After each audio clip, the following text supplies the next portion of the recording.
Lord Aquilors lead the vanguard auxiliary chambers of the storm hosts and are entrusted with a high station and matchless autonomy.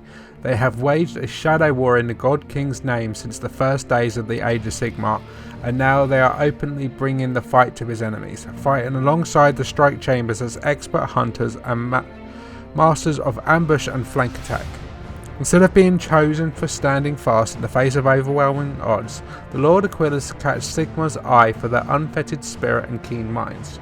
Some were already champions of Azura that awoke from the reforging to find that they now wear the armour of their new station, while others are created as Lord Aquilors upon their very first reforging after fighting their whole mortal lives against hopeless odds to bring destruction to their oppressors, and taken to Azura reward them with bands of immortal warriors after exhausting every ploy and trick and expended every resource down to their very lives.